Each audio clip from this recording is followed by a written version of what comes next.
All right, I think it's 1:30, so let's kick this off. Hi, everyone. I hope you had a good lunch.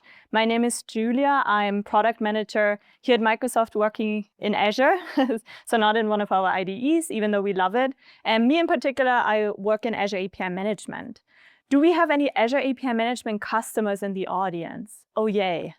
A lot of them are not, which is also great. So I hope you guys are going to learn a lot in today's session.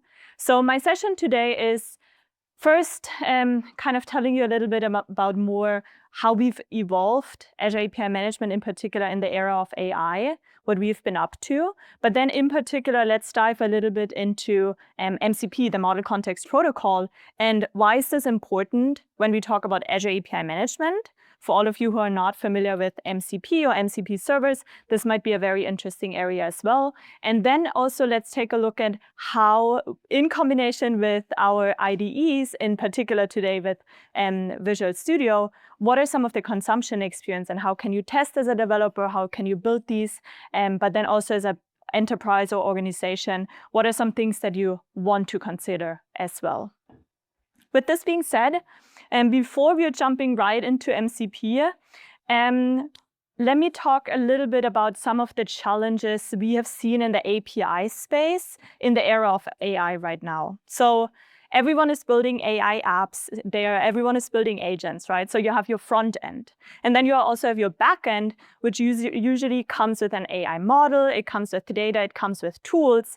And hopefully, to no surprise here in the audience, the communicator between your back end and your front end are typically API calls. That's how you can start consuming these models. That's how you can start integrating data or tools into your agents as well. So now that we have our really nice front end, our agents, and also our backend, well, what are some of the challenges, especially in the API space, we are seeing with our customers, with some of our organizations? 62% of these AI practitioners identify security as one of their biggest concerns. And especially if you start as I'm not sure if you're a developer building agents or if you're an enterprise in charge of managing and organizing the governance around these things as well. It's definitely one of the key or primarily blockers for broader adoption. Because the first thing we hear enterprises or organizations say is, oh, how can we make sure this is safe and everything is consumed in a safe way? 71% of enterprise admit that they are struggling to track AI consumption. If you think of models, if you think of token consumption as well, if you suddenly have all of your developers building these AI applications, how can you track the consumption? How can you make sure the tokens that they are using are in check? It's not suddenly you're going to be surprised by the next month that suddenly your expenses are just super high, and suddenly you have admins reaching out to you as well. And then 47% of organizations, they say they still want some kind of guardrails. AI is great and it helps, and they see a lot of value in these agents or AI applications. But how can, especially as an enterprise, you can still put certain guardrails around these developments that are happening now within your organization? So this is where we, as a platform service, Azure API Management, we've positioned ourselves as an AI gateway. Front-end AI apps, AI agents, and back-end your AI models, data, tools. All of these, again, you probably have an API call going from one side to the other, and put an AI gateway in the middle for all of these things that we just mentioned. Overall, we've detected 7 core scenarios, core things that our customers or developers are really caring about, from security, safety, resilience, scalability, traffic mediation, developer velocity, observability, and governance. So at Build, we had a lot of these areas. We had certain capabilities that are now part of our Azure offering, especially in the API management space. We had a lot of these announcements or a lot of these capabilities that are already built into our platform. I'm not going to touch on all of these today. As I mentioned, my talk today is mostly focused around what have we done so far in the space of MCP. Of course, if you're interested in any of the other or some of these scenarios look very familiar to you in particular, always make sure to either stop by after the session or check out some of the documentation we already have out there. As I mentioned, today it's mostly focused around MCP and MCP service in particular.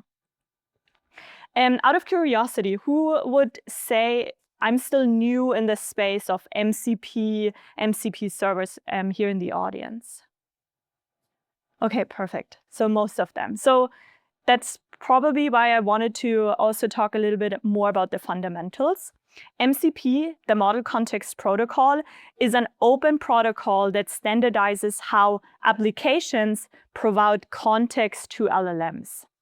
You can kind of see it, or a lot of people are talking, it has certain similarities with REST. It's also some kind of protocol how back then applications and data are communicating. Now in the era of AI, it is kind of a new communication protocol in this sense with your LLMs and your agents as well.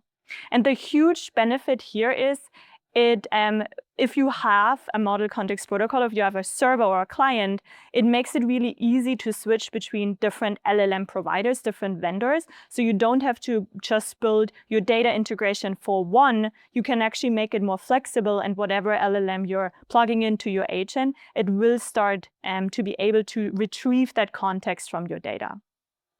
Very important, MCP follows a client-server architecture.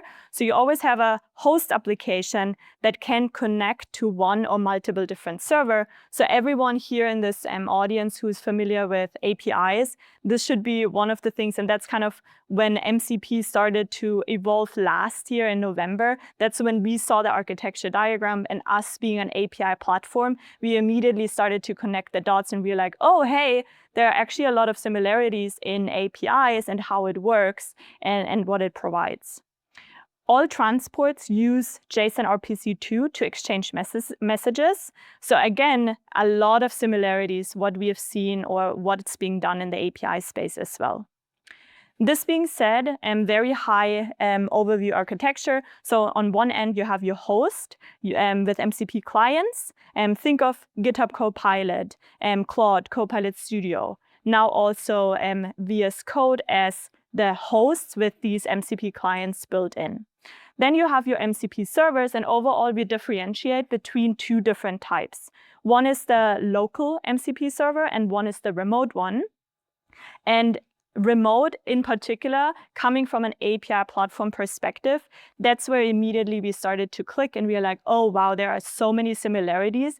Is it just yet another API? And how can we make sure our platform or our offerings for organizations, for developers out there is now, and that we have a new protocol coming up, is solving all of the challenges in that space as well. So why MCP and Azure API Management? I think I kind of touched already. And there are a lot of conversations out there right now. Are remote MCP servers APIs? And there are a lot of similarities, but they are not necessarily our APIs. Think of them more being purposely built for LLMs. REST APIs or APIs in general, they are more generally built, right? They were developed or they were invented back then when nobody really saw the whole wave of AI being a big thing. But now with AI, we kind of have more purposely built data that wants to be connected to your LLM, that wants to be provided context to your LLM. But there are a lot of similarities. If you look at the transport type, if you look at the architecture, also how they work. A good thing from an API management perspective is all of the patterns that you've seen previously in the API space can actually be applied in a very similar way now to remote MCP servers, like security, governance, and observability. All of these same things, all of the same patterns that you've done in the API space should now also work for remote MCP servers. So what are the three main scenarios now that MCP really started to kind of take off? More and more people are building not just local MCP server, but now also remote MCP server. Agents need a secure and governed access to these tools and resources. developers might want to reuse all of the existing APIs that they have built, but now that everyone is talking about remote MCP servers, how can they make sure whatever they've built is now applicable to this new world? While maybe you don't have to duplicate your effort, maybe you can reuse some of the effort that you have already done. And then the third point is more in the enterprise space. Enterprises, we've seen the term API sprawl, so a lot of APIs being built within an organization and enterprises struggling to have this one place where they can log and have all of the APIs in one place. Now with MCP servers, the same way. Everyone is building MCP servers internally, externally. How can, as an enterprise, you make sure that all of these are governed and you have observability into this and you have a secure to provide these remote MCP servers to your developers. So this is where Azure API Management comes in. And I have a bunch of demos, but I want to also talk about what are some of the core scenarios now that we addressed these core challenges. How can we actually help with that? So one of the big announcements we had during build is, yes, remote MCP servers are similar to APIs, but what if we offer you a tool or a service that actually lets you transform your already existing APIs into remote MCP servers? And we as a platform, even though they are not the same, we want to give you the tools, we want to give you the capabilities to make this at least as easy as possible for you to reuse some of the development efforts you have already done. So think of it, in Azure API Management, you have an API. Now you want to transform this into a remote MCP server to make sure that it's now consumable in any of your agents. So that's one of the first capabilities or the first scenarios in the creation space of remote MCP servers. The second one is, what if you are building a remote MCP server natively? So you're starting from scratch, you don't have any API yet, you want to build a new one from the beginning, and you deploy it either to an Azure function or any kind of compute or container app.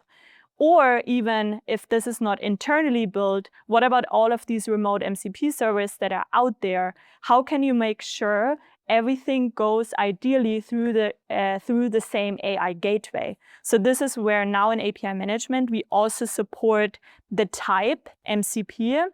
So you can bring in these natively built MCP servers into API Management for protection, security, and observability reasons. And that's my cue to kind of switch over to one of the demos so you guys are able to see what this actually looks like. So right here, I'm in Azure API Management, and previously, we, of course, had the APIs tab, right?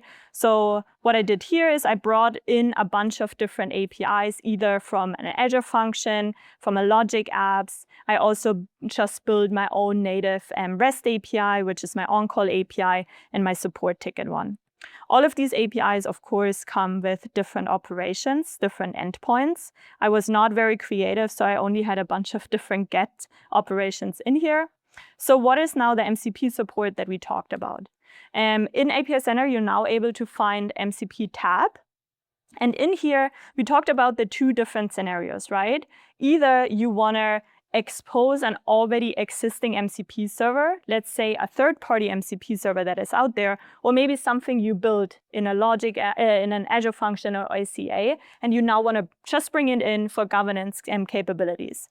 Or what about if you want to expose an already existing API? You saw the list of APIs we had before, and now I just want to transform it.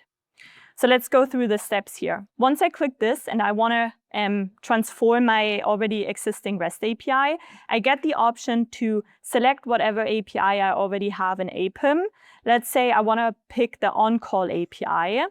As a next step, I'm now picking and choosing whatever operation I want to take, and I want to now expose as a tool to my agents. So what I can do here is I can select however many endpoints I want to start exposing tools. And the reason behind that is we often see in big organizations, maybe not every endpoint should become a tool consumable for your agents, right? Think about maybe deleting options or post or put. Maybe these are more protected resources or endpoints that you want to have a little bit more security around. So that's why we wanted to give organization a flexible way to really pick and choose, depending on their use case, depending on their scenario, what operations they want to expose as tools.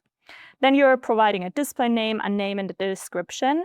These things are important, especially whenever it comes to the consumption of your remote MCP servers in your agents, because depending on how good your API name, your description, and additional information you're providing to the LLM, the better the results will be. So I went ahead and I already did this. So I exposed 2 APIs. That's where you can see the source here. This is coming from my API, and I transformed it into a remote MCP server. For my on-call one, if I go into the configuration tab, I can see now what are the tools or the operations that are now tools. So once you've done it, you can copy the server URL, and then in VS Code, in VS, one of the latest capabilities they now have is MCP support. So how does it work? If you have a .mcp.json file, you can provide now the information about the MCP servers. GitHub Copilot in VS should be able to consume as tools. So what I did here is I once provided the endpoint to my support ticket. This one is not protected at all. So anybody out there, even you today, if you would copy that URL, you could type into your VS and you'd be able to consume it. The other one, I wanted to put a little bit of security on top of it. So I'm using an API and subscription key to protect it. So only people who have the subscription key will be able to start consuming it with GitHub Copilot. So in Copilot chat, you will be able to find these tool selection of tools here. So once I click on it, I'm now able to see a list of all of these different tools. So they have the built-in tool with GitHub Copilot, and the 2 ones that I provided via my .json file are now able to be consumed by GitHub Copilot here as well. And as we've seen before, the 3 tools, the 3 API endpoints that I exposed are now consumable here in VS Code as well. So let's see if this works. Using my MCP server, please list me people who are on call next week. So let's see what happens. Perfect, it detects that it wants to run my tools. Every time this runs, so there are certain settings that you can do. Maybe you only want to allow it for this chat session. Maybe you always want to allow it, but still GitHub Copilot is going to ask if that's okay for you to be used.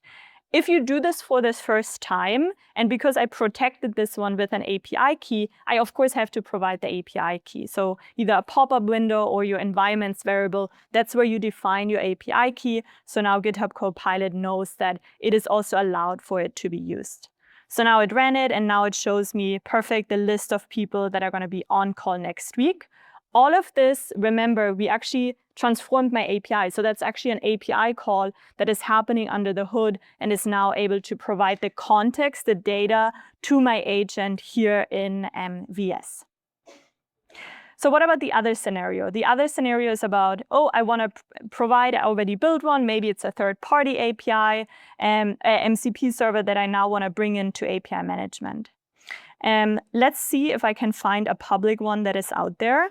For this one, I'm going to use the Microsoft Learn one. Microsoft Learn recently they developed their own remote MCP server because it's querying data from our public documentation page. That's why it's not protected at this point. So I can copy the endpoint here, go back to API management, and now say, okay, I have an existing MCP server.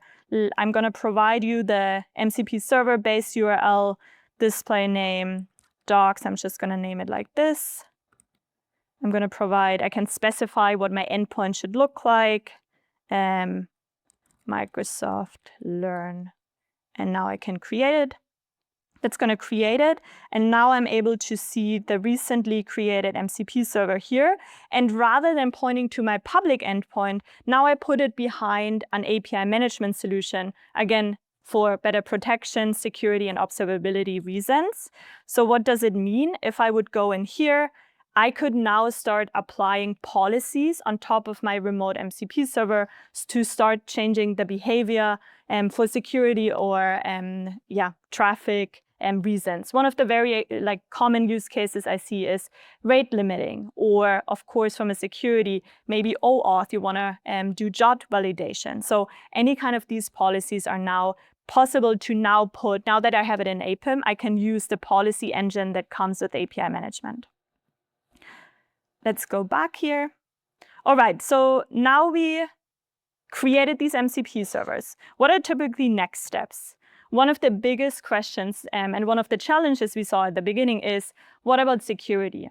I already showed you I'm using an API key, but in most production scenario, OAuth is the way to go. So there are two things in API management we support, and we now also support for MCP. One is remote MCP servers. If you look at the auth spec that MCP comes with, they support OAuth 2. And with API management and applying certain policies, you can now we now support OAuth 2, so you now can protect your MCP server. Credential Manager, which authorizes access to your backend MCP server. So think of API management in the middle. Let's say you have a third-party MCP server in there from a different identity provider. You can now, with Credential Manager, make sure your backend, you're also accessing the backend, regardless of where it lives. So let's see this in action as well. For this, I created a sample one, a Microsoft Graph one. And the more interesting thing is how I configured the policies. So I configured two policies for my kind of client auth. So I want to make sure it aligns to OAuth 2. So I'm applying policies for my incoming authorization header. I want to make sure whatever token is being brought in is valid, and then I'm validating it with an Azure AD JOT token policy here as well. The next one is we talked about Credential Manager. Now that API management has your token, how can I make sure it now has access to maybe third-party MCP servers? In my use case, I'm using the Microsoft Graph one. So here I'm using the Entra token. But think of it, it could be to Stripe. It could be to any other remote MCP server that has any kind of different identity provider as well. So here I'm using Credential Manager for me to connect to the service, to endpoint, and also store or make the information visible in API management as well. So let me show you how I configured this. So this is where, again, I use Credential Manager. So in API management, I configured a Credential Manager, which now will provide me access to my backend MCP server. If I go in here, I have a connection that is already up and running. So for this, to show you live what the end-to-end flow looks like, I'm allowed to show it in VS Code. VS will have support in August. So just kind of to give you a glimpse of the future, or what are some of the capabilities that VS will have in the future. So again, the only thing I now need to provide is, because it supports OAuth 2, is only the endpoint. Once I restart this one, it will try to connect. It will show me my login flow. So I now want to allow for my endpoint to use my credentials. So I'm going to click and provide my Julia ones. Now it's initializing. Perfect. And the auth flow was successfully enabled. And now I'm allowed to see these one tools that are exposed through Microsoft Graph one. So once I want to use this, let's confirm I have it selected. Perfect, that's the one tool. Show me my user profile.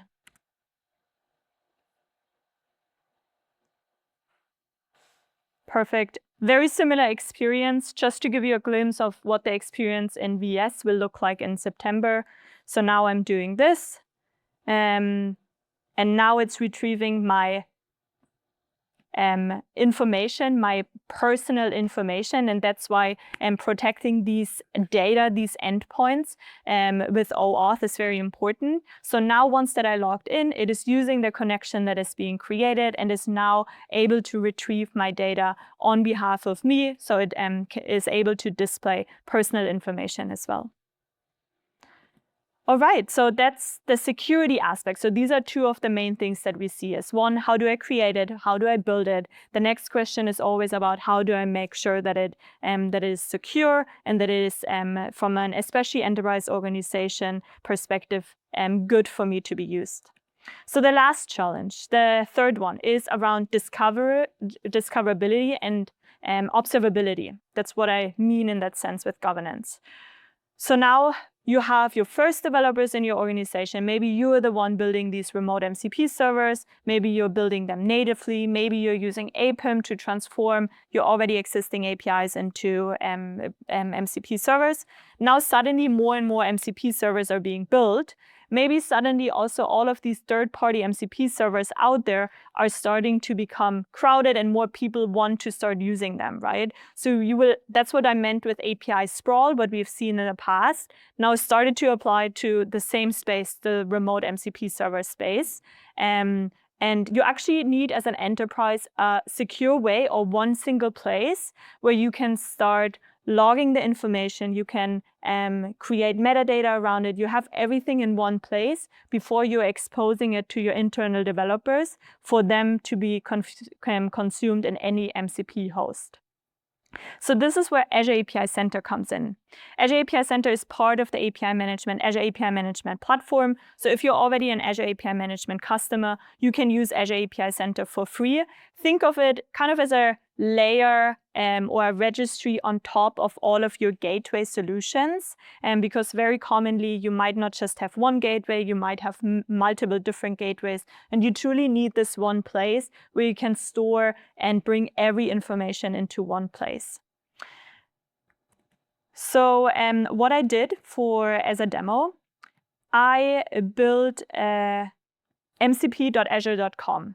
This is kind of the experience what you as an enterprise or you as an enterprise developer could build yourself. Think of it if your organization wants to create their own enterprise MCP registry, having all of the information in one place, and now you're starting to show this to your internal developers. That's kind of a sample page, a sample experience, what you can build yourself in terms of, hey, this is a developer portal. Please, all of our developers should go in here. Now they see a list of all of the approved and governed remote MCP, not just remote, but MCP server overall. And now as a developer, I'm able to start consuming it, picking the endpoints and put it into my IDEs where I want to start using them, right? So as I mentioned, this is a sample website. It kind of showcases, hey, these are experiences you can build yourself. It comes with a search capability. We also put in very simple filtering mechanism where you can filter for what kind of type of MCP server. So if you have local ones or remote ones, there are certain things that you want to filter, that you want to provide within your organization. So I'm going to show you how I built all of this. As I mentioned, all of this is powered by Azure API Center.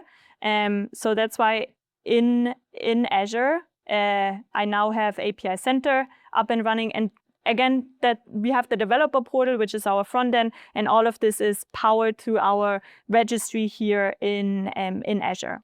So in the APIs tab, we now also have MCP support.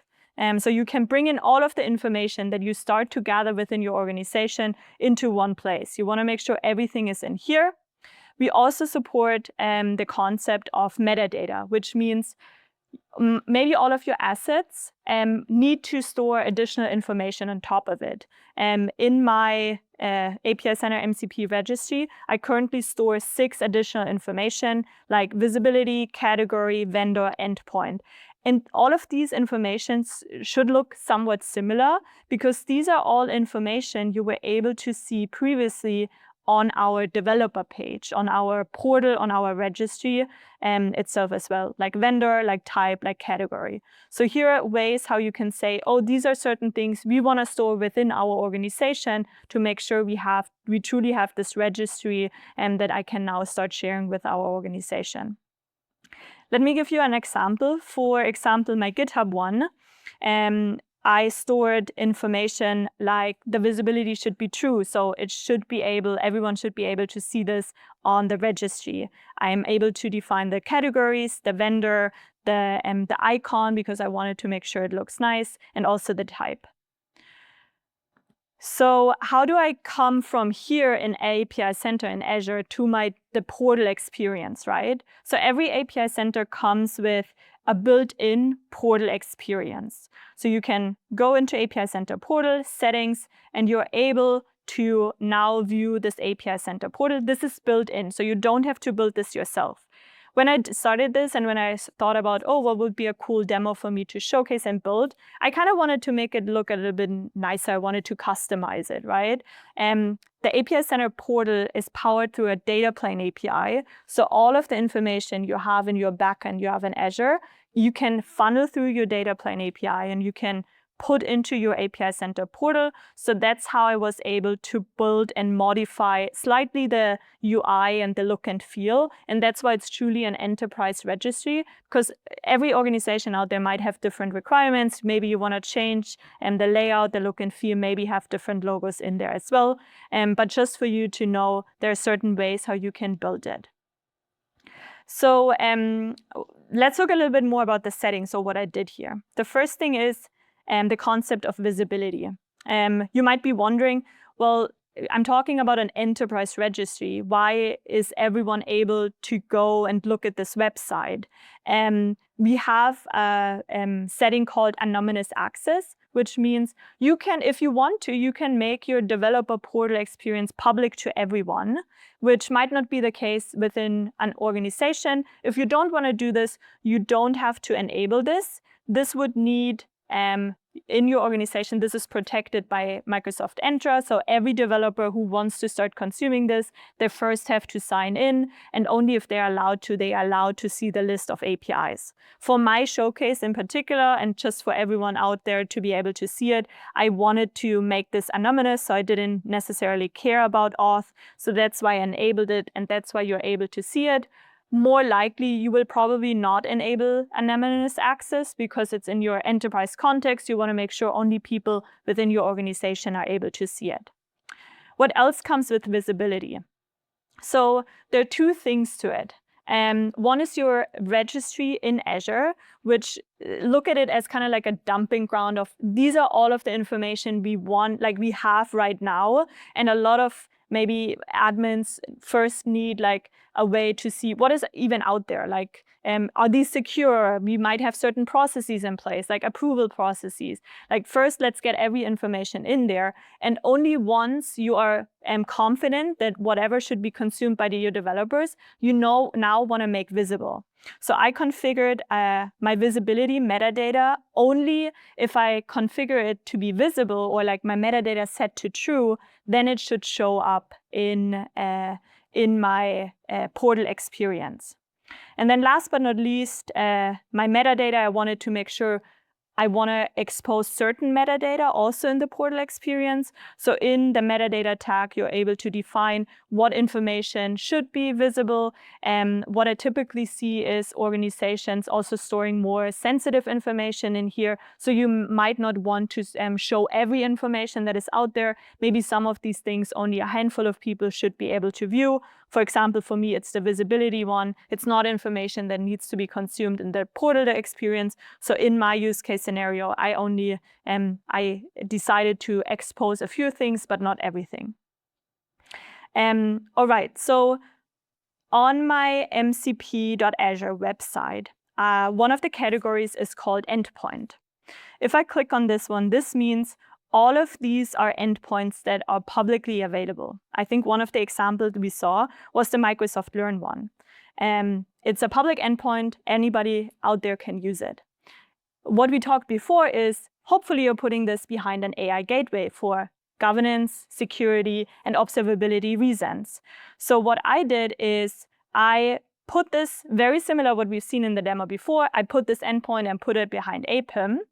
So now once I've done this, in my API Center, in my registry, I created a new entry point, which is now called Microsoft Learn, in brackets AI Gateway, because this one is actually behind an API management instance. So if I go to my deployments, I'm able to see now it doesn't point to my public endpoint, it actually points to the one in API management. So once I go back to this one, right now, the visibility set is set to false. And just to also give you a demo, what I meant with the visibility tag is once you go in and once you edit it, now you can change it to true. And what you've seen before is I only want to show information that is set to true. Once I save this, and now whenever I go back here and I refresh my page, now I'm seeing that I have a new endpoint, AI Gateway, and now my Microsoft Learn one will show up. Think of it, maybe you have certain approval processes in place where you first want to make sure truly I only want to show certain information. And if I click on it, I can now see the endpoint is actually the one that I have in here. I can copy this one. Now as a developer, now I have access to this developer portal. Now I found the one that I want to use. If I go in here, let's see if whenever I add this one,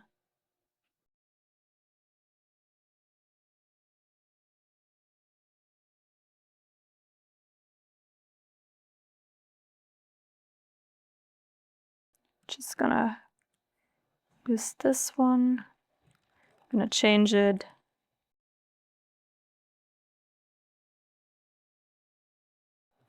And I'm gonna save it. Now I should be able to see perfect the Microsoft Learn one with two tools that it comes with. And now that I selected it, now that I found it, now I'm able to view it here or start consuming it in here. So this was very painful, right? I had to go in, I had to copy, I had to click it in here, and all of these things. So as you might have noticed, we already have an install in VS Code button.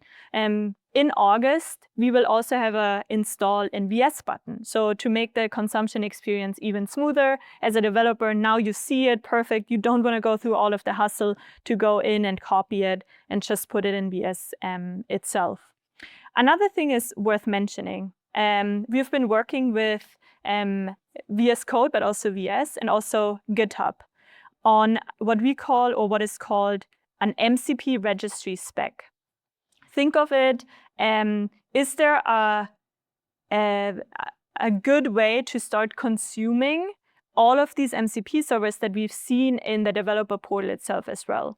We talked about it being very painful as a developer. I have to go in, I need to know about this developer page, right? I need to find the right one. What if rather than going into this developer page, I can just stay in my IDE? So that's what we've also been working with the GitHub team and also our IDE folks, is rather than going in there and just finding it, what if I can start consuming all, or see at least a list of all of these MCP servers that I have access to in my IDE itself? So starting in August or some of the month after, you will have a way to connect to your enterprise registry that you and your organization is configuring and is setting up, and you are giving your developers access to without them even having to leave their IDE as well. And they will have some kind of searching or exploring capabilities in their IDE as well. So, all right, I put everything in my registry. My developer has found it. So just to really emphasize on why it is of benefit to put it behind an API management solution, behind an AI gateway. One of the things is also observability. So my Microsoft Learn one, I put it behind this API management, or put it into this API management service.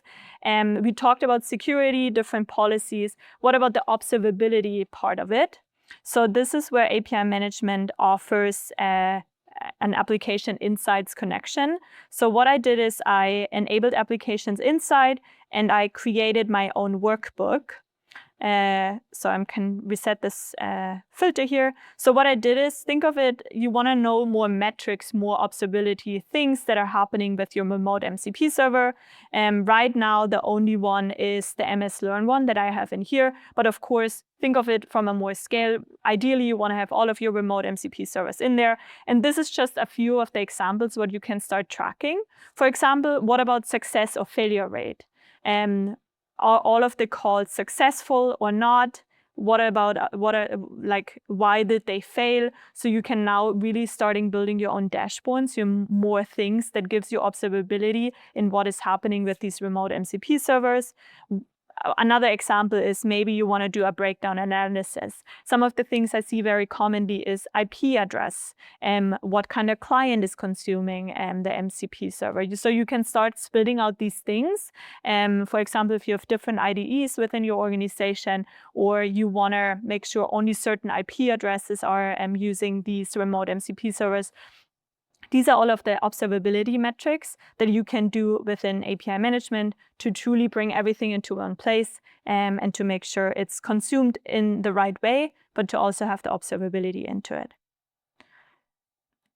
This being said, go check out mcp.azure.com. As I mentioned, it is a demo website just kind of to give you an experience of this is something you can build yourself, and this is the registry. This is an enterprise private registry that you can build yourself within your organization. And then what are some of the current features or current capabilities we are working on it?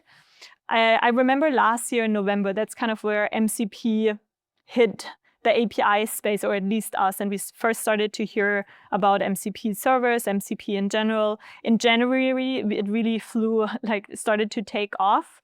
So it is a protocol that is still currently being developed. There are changes going in. I think one of the biggest, not controversies, but one of the biggest struggles at the beginning was the authentication with remote MCP servers. And if you look at when was the last change for the MCP auth spec, there was just, I think, a month ago. So it is an active protocol that is still under development. The nice thing is, we, from a Microsoft perspective, we have a running committee with Anthropic. So they listen to us. We meet with them very regularly to kind of show them, hey, these are some things we see from our enterprise audience, and what are some things that we want to change as well. This being said, we do want to move fast. We do want to provide all of these capabilities in our products as well, just as we've seen with API Management. So what are some of the things that we are working on is, for example, now that we have policy support on an MCP server level, moving forward, we also see a huge ask in tool level policy. So maybe you want to provide only on a tool level certain policies, rate limiting, maybe auth, all of these things, not just on an entire MCP server level, but also on a tool level.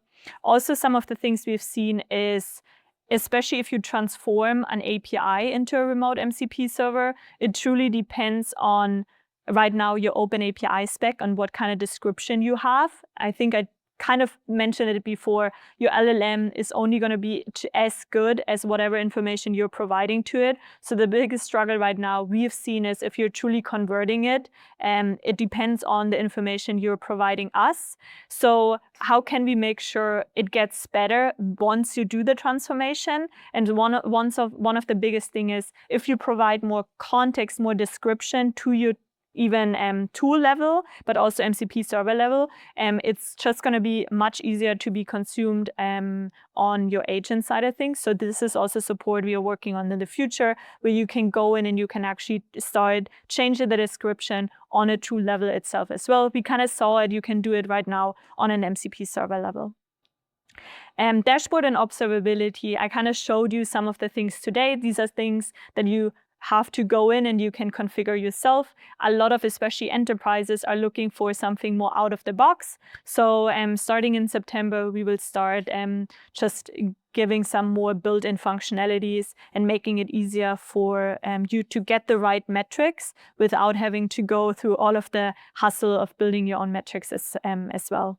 And of course, while the protocol is changing, we are adopting to all of these changes as well, and making sure that it stays up to date to the spec support. And we can't wait to see how much, or especially what VS is going to support in the future. So we are also staying very connected to all of our IDEs there as well. And with this being said, I think now it's time. If there are any questions, my screen share stopped, but it's perfect timing because this is the end of the session. So if there are any questions, happy to take any questions as well. Yeah. Oh, perfect.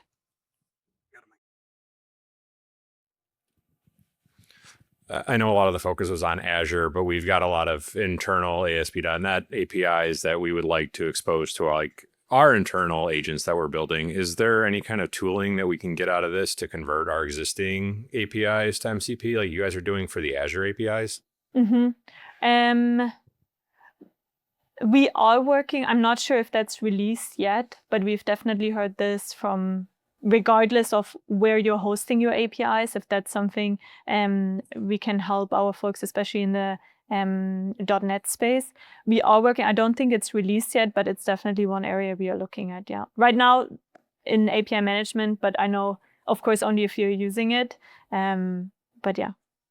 With this being said, thanks everyone. Feel free, of course, to stop by if there are any more questions coming up. Yeah, and have a good rest of VS Live.